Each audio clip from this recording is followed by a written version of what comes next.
Does God go back on his promises? I mean, no. If he did, he'd be a liar. God keeps his said covenant just as he always had, but with caveats. We have a part in it. That's what free will is, the ability to choose to follow God's words or not. God said, listen to my voice and do all that I command you, so you shall be my people, and I will be your God, that I may confirm the oath that I swore to your fathers, warning them persistently to this day, obey my voice. Yet they didn't obey or incline their ear to me. Everyone walked in the stubbornness of his own evil heart.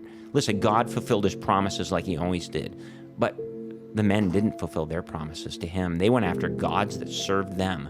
We, as people, are what John Calvin called idol factories. We're so vulnerable to shiny objects, we can make anything a god.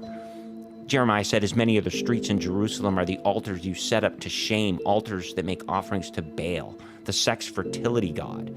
You see, Baal worshippers could rent a prostitute of any age or sex. It was a sick culture, but one that appealed to depraved hearts. That promiscuity broke God's heart and forced him to stick with his words of destruction to sinful habits. Well, does America have a problem with idols?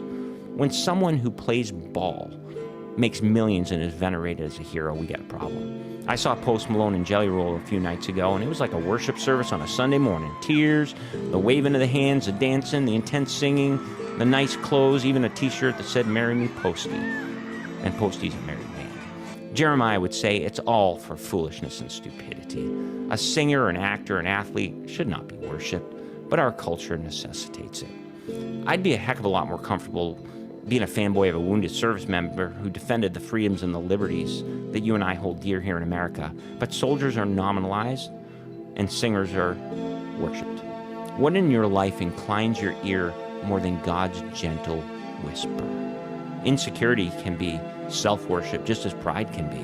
Both are what Martin Luther called incurvatus in se, which is Latin for curved in upon oneself. Consider that hook that's getting in your lip. Reverse it. Satan wants you to get caught in his line, and he wants to convince you that your feelings are far more important than God, who is faithful and true. Take that hook, curve it in upon God, and you won't regret it. God will give you the inclination of your heart towards him if you curve it in upon him. So there's your choice. Bite on the line of selfish hell, where Satan wants you dead to God, or hook yourself into the almighty, life-giving creator who loves you and wants you to be with him for eternity. Stumpy Strong, out.